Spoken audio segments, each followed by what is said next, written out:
Good evening students, and this one is our second lecture in graphical method। पुराने वाली lecture में हमारे जो पूरी वीडियो थी वो अचानक से थोड़े से पॉइंट रह गए और कट हो गई, तो फिर से दूसरी बार तो वीडियो बनाने क्या मैं उसी को फिर से आगे स्टार्ट कर रहा हूँ सेकंड वीडियो में। ठीक है ना, जो आपके 3 पॉइंट्स आए हैं पहली वाली वीडियो में, plot the graph by using the coordinates and applying the given conditions of constants, यहाँ तक आया हुआ है। फोर्थ वाले में था find out the feasible region, कि जब आप प्लॉट ग्राफ करोगे किसकी सहायता से, by the help of coordinates, जो आपने लीनियर इक्वेशन की हेल्प से निकाले थे। तो उनमें जो भी कंडीशन दी है लेस देन वाली, मोर देन वाली, उसको आप इम्प्लीमेंट करोगे और उससे क्या होगा, एक फिजिबल रीजन बनके तैयार हो जाएगा। तो फिजिबल रीजन की जो शेडिंग बनके तैयार होंगी, दैट मीन्स क्वेश्चन आपको जो square, rectangle, triangle, whatever to be, कैसी भी डिजाइन बनती है, तो उसके जो एक्सट्रीम कॉर्नर्स होंगे आप उन पर अपने ऑब्जेक्टिव फंक्शंस को चेक करोगे कि कौन से पॉइंट पर वो आपकी ऑब्जेक्टिव फंक्शंस की कंडीशंस को सेटिस्फाई करता है। तो ये आपके 2 पॉइंट थे जो पुरानी वाली वीडियो में आए नहीं और कट गया वो पोर्शन। उसी में अब आपका आगे के पोर्शन दिए गए, मैंने आपको बताया था कि कितने टाइप के आपके ग्राफिकल मेथड्स हैं जो आप लोग पढ़ोगे। तो इसमें पहला था नॉर्मल लीनियर ग्राफिकल मेथड, दूसरा था इनफाइनाइट लीनियर ग्राफिकल मेथड, तीसरा था अनबाउंडेड लीनियर ग्राफिकल मेथड और फोर्थ था no feasible region linear graphical method. ये 4 मेथड्स हैं। आपके सिलेबस में कोई इंडिकेट नहीं किया गया कौन सा वाला ग्राफिकल मेथड दिया गया है, तो मैं पूरा ही डील करेंगे। ठीक है ना स्टूडेंट्स। तो सेकंड वीडियो है, कुछ पोर्शन पहले वाले में कट गया था, तो इसलिए आपको मैंने रवना करते हुए और उसी चीज़ को आपकी दूसरी वीडियो को तुरंत ही बना के दे दिया है। मगर इस वीडियो में भी आप लोगों से एक हमारी रिक्वेस्ट रहेगी कि लाइक और सब्सक्राइब करना ना भूलिएगा और अपने ऐसे दोस्तों को ज़रूर शेयर कीजिएगा जो किसी न किसी कारणवश से क्लासेस में नहीं जा पाते हों या कुछ सिचुएशन रहती हो। ठीक है ना। तो डियर स्टूडेंट्स, अब मैं इसको रब करूँगा, तो before my self is going to rub this all portion, please take the screenshot of it. ठीक है ना। और अब हम आपका जो डील करेंगे वो normal linear graphical method deal करेंगे। ठीक है ना।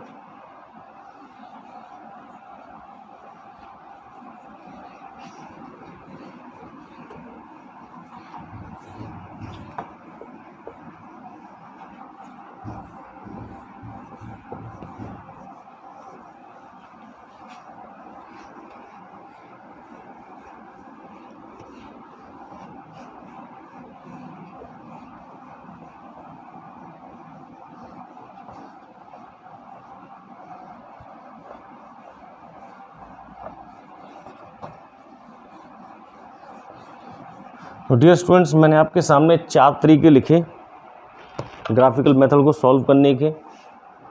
अब उनमें हम पहले वाला नॉर्मल लीनियर ग्राफिकल मेथड को लेते हैं।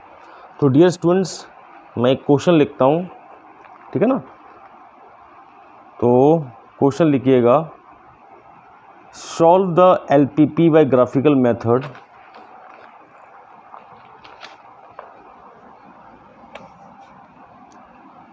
solve the LPP by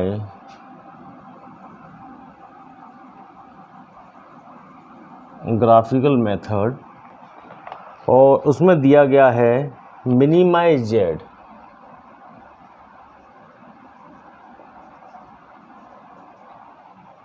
minimise Z is equal to 20x1 plus 10x2, 20x1 plus 10x2, and set of limitation दिया गया है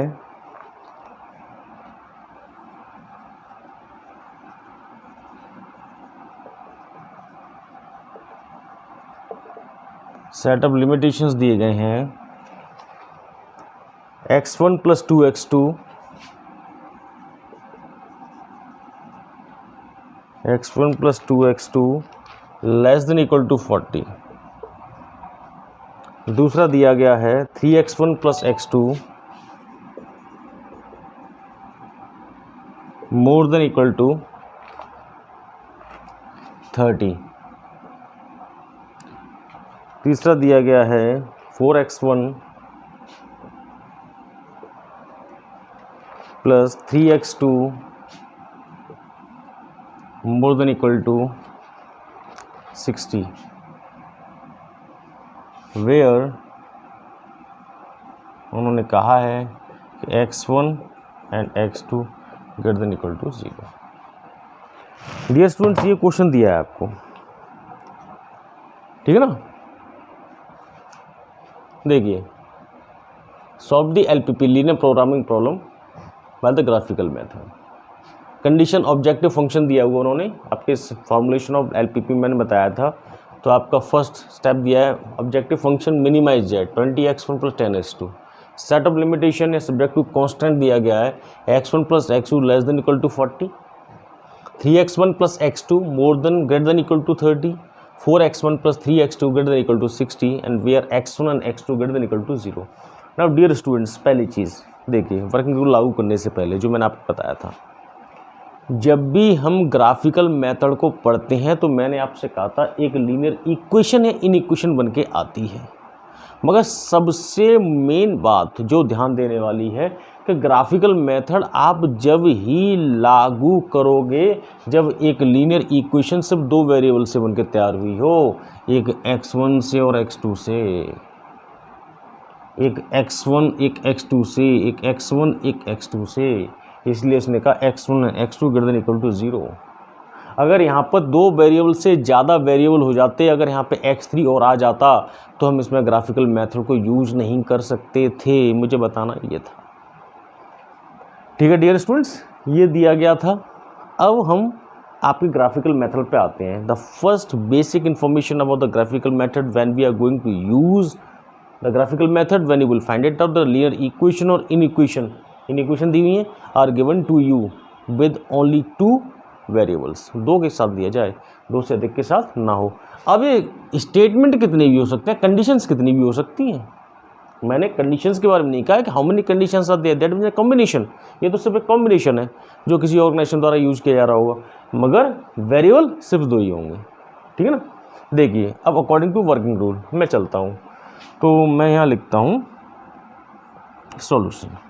अब डियर स्टूडेंट बड़ा ध्यान दीजिएगा, मैंने कहा था सबसे पहला convert all the inequality constraint into equation, के दिए हुए सभी सेट ऑफ लिमिटेशन या सेट ऑफ कॉन्स्टेंट या सेट ऑफ ऑब्जेक्ट्स, जो भी वो बाउंड्रीज हैं जिनके अंतर्गत आपको अपने मिनिमाइज फंक्शन को और मिनिमाइज बनाना है, उस होने वाली कमी को एकदम रोक देना है, तो ये आप इसमें करनी है, एक इक्वेशन की फॉर्म में लेके आने पड़ेंगे। That's mean inequality should bring into equation. तो कैसे करेंगे, ये देखिए, फर्स्ट स्टेप मैं यहाँ लिख देता हूँ, स्टेप फर्स्ट। अब मैं रिपीट नहीं कर रहा हूँ, उसे लिख के convert all inequalities into equation, ठीक है ना, बता रहा हूँ कैसे। तो पहले वाले को लेते हैं x1 plus 2x2 less than equal to 40, ये दिया था, मुझे इक्वेशन में लेना है। तो डियर स्टूडेंट्स मैं कहता हूँ इक्वल टू 40, ठीक है ना, कन्वर्ट कर लिया हमने।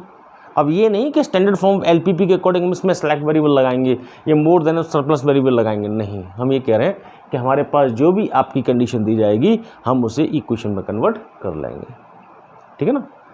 अब मैंने आपको बताया था कि अब x1 और x2 के कोऑर्डिनेट को पता करते हैं, जिसकी सहायता से हम एक स्ट्रेट लाइन को खींच देते हैं एक्सिस पर। तो एक मेथड मैंने आपको ये बताया था, देखिए कि अगर मैं यहाँ पर x1 की वैल्यू 0 रखता हूँ तो यहाँ से आपकी x2 की वैल्यू 20 हो जाती है। अगर मैं यहाँ पर x2 की वैल्यू 0 रखता हूँ तो x1 की वैल्यू 40 हो जाती है, ठीक है ना। कैसे होती है ये देखिए, ये इक्वेशन थी आपकी पहली, बहुत सारे बच्चों को नहीं पता होगा इसलिए बता रहा हूँ। देखिए x1 मैंने 0 रखा है यहाँ पे, मान लिया किसी भी स्ट्रेट लाइन को चेक मेजरमेंट करने का सही तरीका क्या होता है, उसके एक्सिस से मेजर किया जाता है, उसके ओरिजिन से, उसके एक्सिस के ओरिजिन से, कि वो कितना आपके वाई एक्सिस पे चला, कितना वो एक्स एक्सिस पे चला, कितना मेजरमेंट रहा।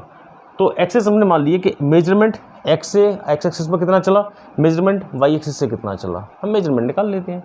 तो मैंने पहले x1 की जगह पे 0 रखा, तो देखो 0 प्लस 2x2 इक्वल टू 40, तो 2x2 इजकल टू 40, तो x2 इजकल टू 20, एक वैल्यू निकला।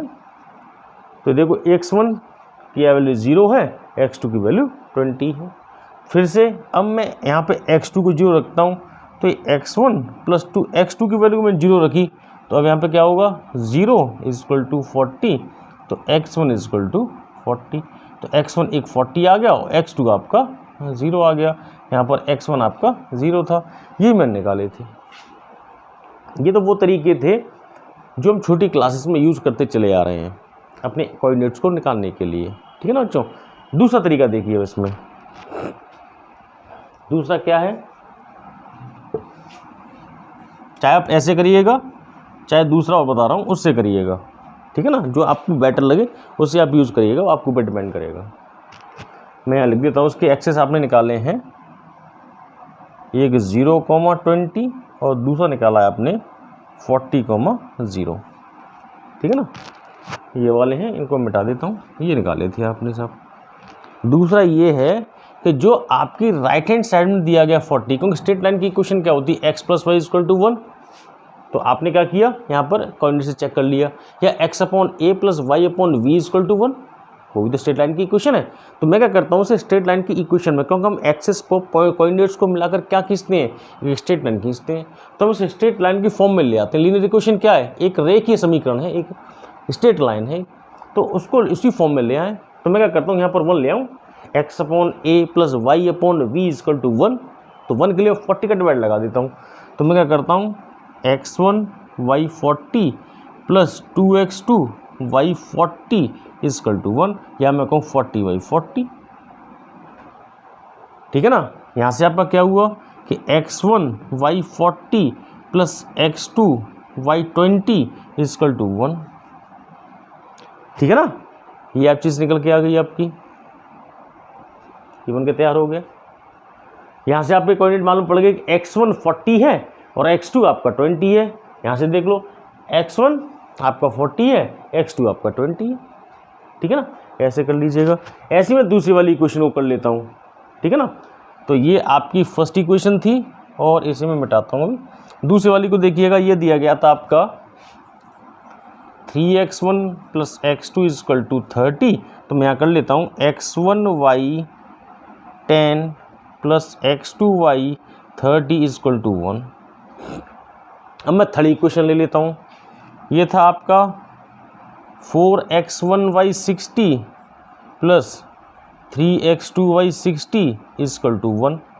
तो यहाँ से x1y 15 plus x2y 20 equal to 1, इसको मैं इक्वेशन थर्ड मान लेता हूँ, ठीक है ना। देखिए आपके कोऑर्डिनेट्स आ चुके हैं, ठीक है ना। जैसे मैंने इसके कोऑर्डिनेट ये लिख दिए थे और यहाँ से ही मालूम पड़ रहे हैं, यहाँ पर इसके कोऑर्डिनेट मालूम पड़ रहे हैं, x1 15 है, x2 20 है, यहाँ पर x1 10 है, x2 30 है, कोऑर्डिनेट आपको मालूम पड़ रहे हैं। चाहे आप ऐसे कर लीजिएगा चाहे आप ऐसे कर लीजिएगा, ये आपके ऊपर डिपेंड करता है कि आप कोऑर्डिनेट्स को कैसे निकालोगे। जल्दी निकालने का तरीका ये है, ये वाला थोड़ा छोटे बच्चों के लिए होता है तो थोड़ा टाइम लगता है, इस तरीके से निकल के आता है। जो आपको लगे वो कर लीजिएगा, ठीक है ना। अब हम बनाते हैं आपके एक्सिस और इनके द्वारा एक लाइन्स को ड्रॉ करते हैं, ठीक है ना। तो मैं यहाँ से इसको थोड़ा सा मिटा के आपका ग्राफ बनाता हूँ। क्वेश्चन मुझे फिर से लेना पड़ेगा क्योंकि थोड़ा मिट गया है, और इसे भी मैं थोड़ा इधर ही लिख लूँ जिससे ये इजी हो जाए कि x1y 40 plus x2y 20 equal to 1 है, तो जिससे ये वाला पोर्शन पूरा ही खाली हो जाएगा, ठीक है। ये देखिए ये है। अब मैं आपका यहाँ बनाता हूँ ग्राफ।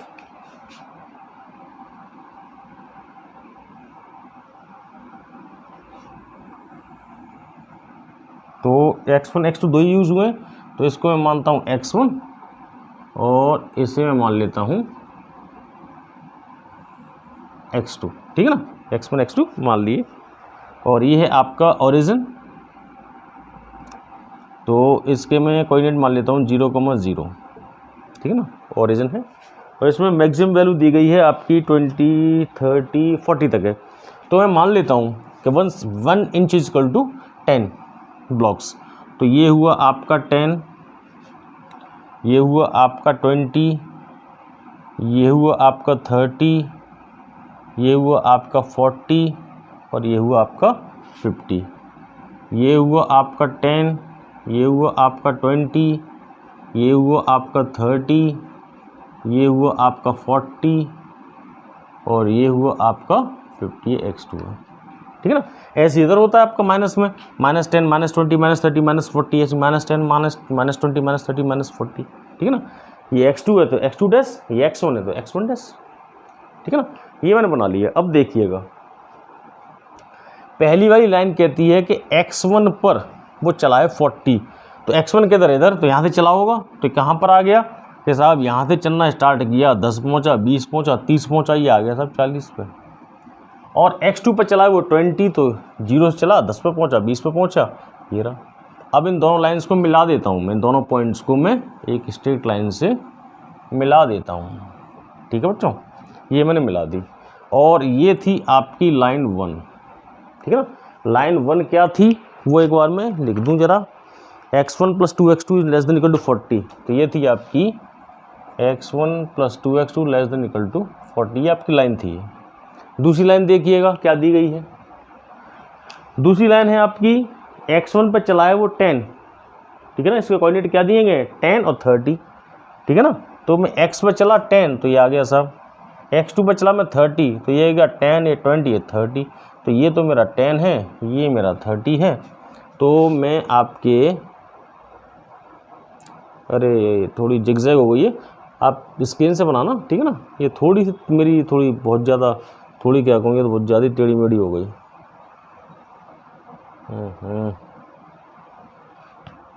जैसे हाँ सीधा ही नहीं आ रहा,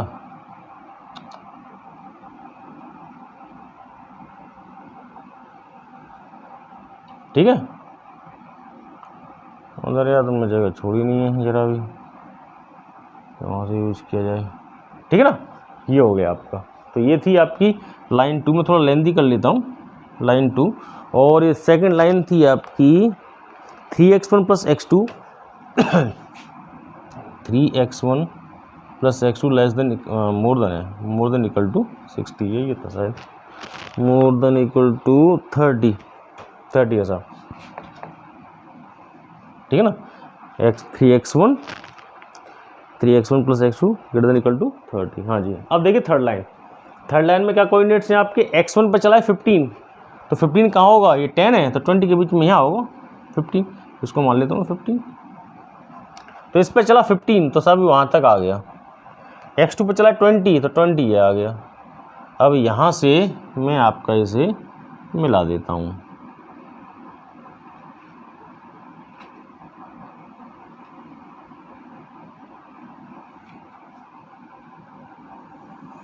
ठीक है।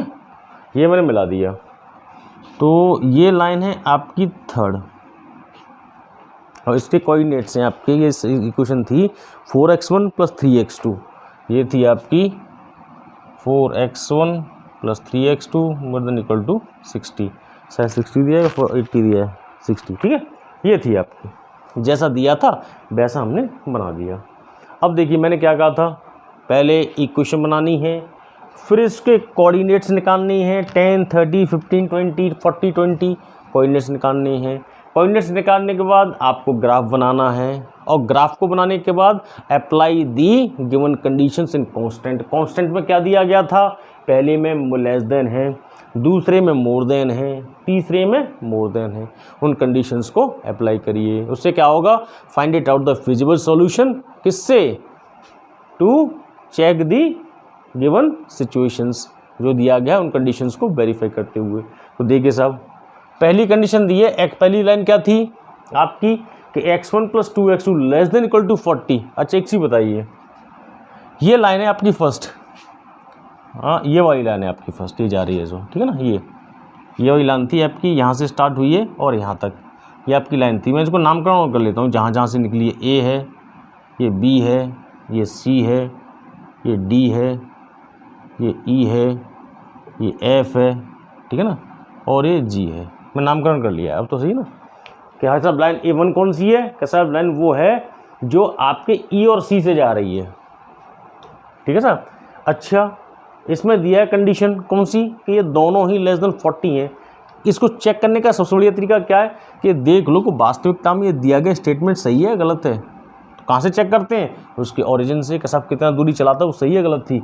तो मैं यहाँ पे x1 + 2x2 less than equal to 40 दिया है, मैं x1 x2 की वैल्यू 0 0 रख के देखता हूँ। तो मैंने लिखा 0, फिर लिखा 0 लेस देन इक्वल टू 40। अच्छा एक चीज़ बताइए, 0 जो है वो 40 से छोटा नहीं होता क्या?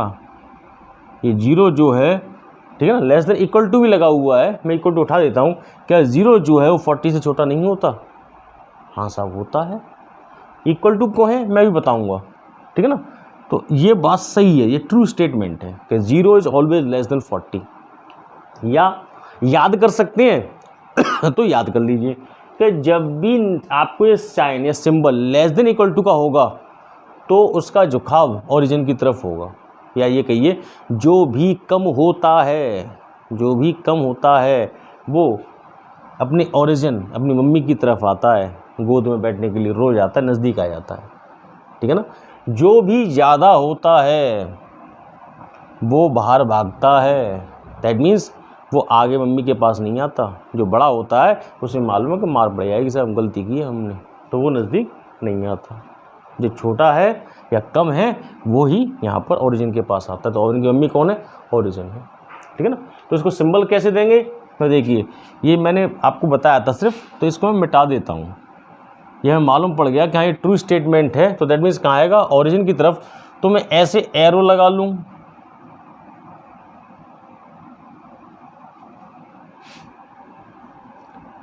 तो भी कोई दिक्कत नहीं है, ठीक है ना।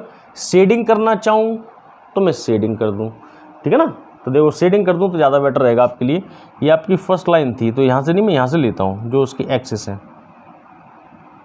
मैं इसको पूरी शेडिंग कर देता हूँ, ठीक है ना। पूरा है ये तो आपकी यहाँ से एक्सिस की तरफ, ये पूरा ही ये शेडिंग है, ठीक है ना। ऐसे आपका जा रहा है, ओरिजिन की तरफ आ गया। दूसरी लाइन पे आ जाओ साहब कि 3x1, तो मैं यहाँ पर भी 0 0 रख के रख देता हूँ। x1 की वैल्यू 0, x2 की वैल्यू 0, तो 3 × 0 + 0 ग्रेटर देन इक्वल टू 30। तो देखो 0 + 0 ग्रेटर देन इक्वल टू 30, या 0 ग्रेटर देन 30। क्या ये संभव है 0 30 से बड़ा हो जाए? कभी नहीं साहब, ये संभव नहीं होता। तो कहाँ जाएगा? बाहर की तरफ आएगा। कहाँ जाएगा? बाहर की तरफ जाएगा। तो लाइन दूसरी कौन सी थी? ये वाली थी। तो देखो ये बाहर की तरफ जाएगी। तो चाहे मैं निशान ऐसे लगा लूँ, मैंने आपको कह दिया, याद रख सकते हो तो याद रख लो कि जो लेस देन होगा वो ओरिजिन की तरफ आता है, जो मोर देन होगा वो बाहर जाता है, ठीक है ना। तो ये बाहर की तरफ जा रहा है, तो मैं इसको बाहर की तरफ जा रहा है तो मैं इसको ऐसे ही करा दूँ, ठीक है ना, क्योंकि इसकी तो पूरी लाइन यही है ऐसे। अब यहाँ से देखिए ये वाली लाइन थी आपकी दूसरी बी वाली लाइन, ये आ रही है। तो इस लाइन को मैं ऐसे ले जाता हूँ, ऐसे करके, ठीक है ना। और जहाँ जहाँ से लाइन होगी वहीं से तो आप बाहर करोगे, ठीक है ना। ऐसे कर दी मैंने, ये मैंने इसलिए नहीं बताया, सब डायरेक्शन बता दिया, नहीं इसको लहरा के बता दीजिए क्योंकि इसका इंडिकेशन आपने आपको स्विंग करते हुए। अब तीसरी लाइन पर आ जाते हैं। तीसरी लाइन कौन सी है साहब? 4x1 + 3x2। यहाँ पे भी रख के देख लो, जब यहाँ पर भी आप रखोगे तो क्या होगा? 0 + 0 ग्रेटर देन 60। क्या कभी 0 60 से बड़ा हो सकता है? नहीं साहब, तो नहीं हो सकता। तो बड़ा है तो कहाँ जाएगा? बाहर जाएगा। दैट मीन्स ओरिजिन की तरफ नहीं आएगा, बाहर जाएगा। तीसरी लाइन कौन सी थी साहब? ये रही।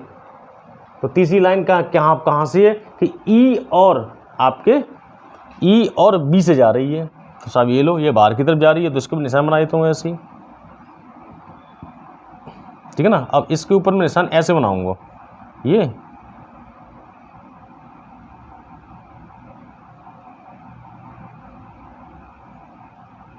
निशान, ठीक है ना।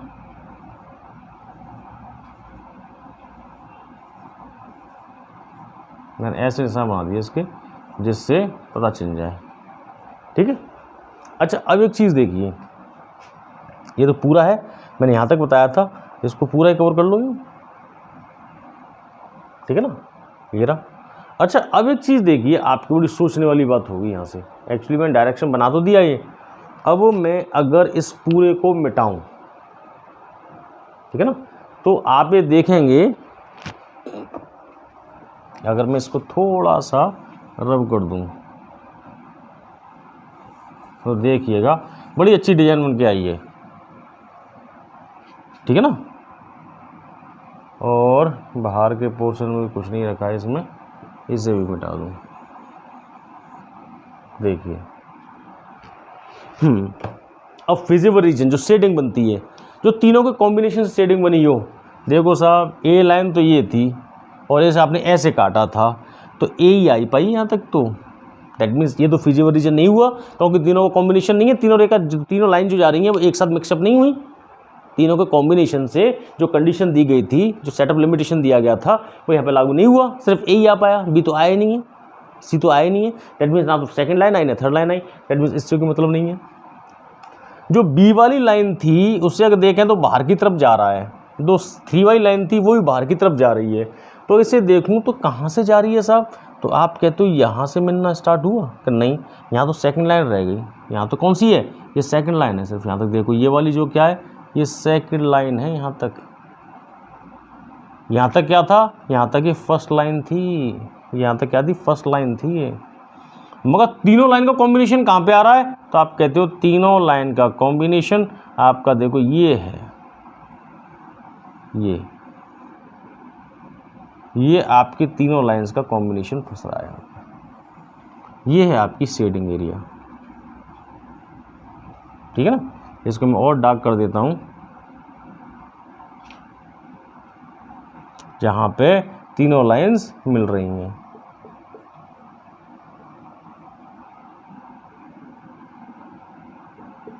आपको इतना डार्क नहीं करना, दूसरे कलर का पेन यूज़ कर लेंगे, उससे हो जाएगा, ठीक है ना।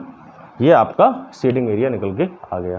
तो देखो साहब फिजिबल रीजन क्या हुआ, फिजिबल रीजन वो रीजन है जो कि आपके सभी कॉन्स्टेंट्स की सिचुएशन को सेटिस्फाई करता है, या मैं शुद्ध हिंदी में बोलूँ वो एरिया जहाँ पर तीनों कंडीशंस एक साथ लागू हो रही हैं आपके ऑब्जेक्टिव फंक्शन को मिनिमाइज़ करने के लिए, वो कंडीशन है।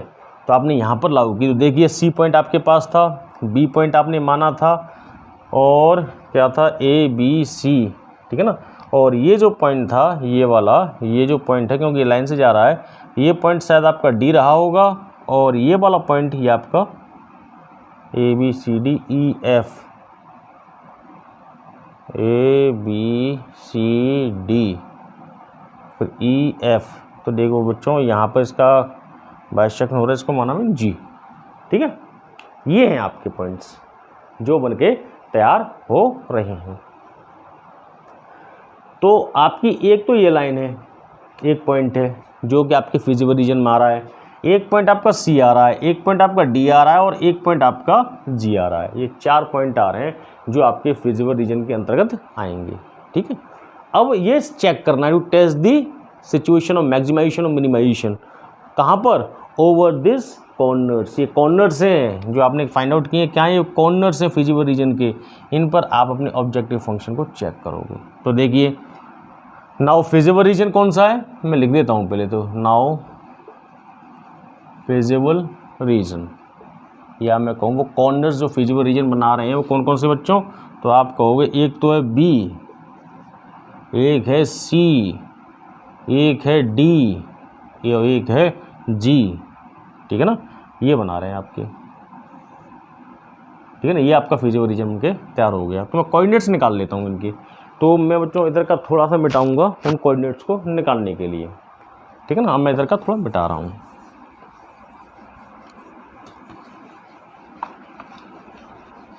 देखिए कोऑर्डिनेट ऑफ बी हमें पता ही है 15 है, तो मैं लिखता हूँ पॉइंट्स एट बी, मैं यहाँ लिख दूँ points at B. Coordinate points कहो क्या है, एक्स पर कितना चला, आपने कही साहब 15 चला, तो वाई पे कितना चला है, वाई पे 0 होगा, ये लो, हाँ जी। पॉइंट एट सी कितना चला, यहाँ तक कितनी दूरी है, आप कहते हो साहब 40 चला, उस पर कितना गया, वाई एक्सिस पे चला ही नहीं है, ये तो गया है 0 है। पॉइंट एट डी, डी के पॉइंट्स हम निकालने हैं। देखो बेटे अगर ये ग्राफ पे होता तो आप बड़ी सिंपली पता कर लेते यहाँ से सीधे परपेंडिकुलर गिराते, यहाँ से सीधा परपेंडिकुलर गिराते, तो आपको मालूम पड़ जाता कि वो कितना x1 पे चला है, कितना x2 पे चला है। एक्चुअली ये तो मैंने सिर्फ आपको मैनुअली बना रहा हूँ, तो मेरे जो मेजरमेंट्स हैं वो क्लियर नहीं है। तो आपको क्या करना पड़ेगा, इनके कोऑर्डिनेट्स निकालने पड़ेंगे। कैसे निकालने हैं, आपको देखना पड़ेगा कि ये डी पॉइंट कौन कौन सी लाइन के वाई सेक्शन से बना हुआ है। तो आप देखें गौर से तो आप पाएंगे ये तो थी आपकी सेकंड लाइन, ठीक है ना, और ये तो जा रही है आपकी सेकंड लाइन, ये थी आपकी कहाँ गई भाई, ये तो है आपकी थर्ड लाइन, ठीक है ना, थर्ड लाइन थी, और ये थी आपकी फर्स्ट लाइन। हाँ देखिए ये वाली लाइन तो आपकी फर्स्ट है यहाँ पे, तो फर्स्ट वाली लाइन पर आपका बाइसेक्शन कौन सी लाइन के साथ हो रहा है, क्योंकि यहाँ पर आप इस जी पॉइंट को निकालोगे, ये तो आपकी सेकंड और थर्ड लाइन का बाइसेक्शन है, मगर डी वाली लाइन जो है क्या वो किसी को बाइसेक्ट की, मैंने यहाँ से किया, एक मिनट डियर स्टूडेंट्स, इस ग्राफ में थोड़ा सा मैंने आपके पॉइंट्स लिए थे ये, तो उसका मिनिमाइजेशन था, तो मैंने आपको ऐसे मिला लिया पूरा, ठीक है ना। तो ये लाइन गई थी, पूरी लाइन यहाँ मिला दी, ठीक, और फिर दूसरी लाइन थी आपकी दूसरी वाली ये, तो इसको मैंने यहाँ से कर दिया, तीसरी वाली ये हो गई। तो आपका जो डी पॉइंट है वो आप देखेंगे एक्चुअली लाइन थोड़ी जिगजैग हो गई है, तो अभी मैं पहले जी पॉइंट निकालता हूँ, पॉइंट एट जी। तो देखो जो जी पॉइंट है वो दो लाइंस के कॉम्बिनेशन से है, एक तो सेकंड आ रही है, एक थर्ड आ रही है। तो सेकंड लाइन क्या थी आपकी, जो सेकंड लाइन है आपकी है 3x1 plus x2 equal to 30, और थर्ड लाइन जो आपकी आई थी वो थी 4x1 plus 3x2 equal to 60, ठीक है ना। यहाँ से आपके कोऑर्डिनेट्स निकलेंगे जी के, उस वाले के आपको एक बार कंफर्म तो करना पड़ेगा,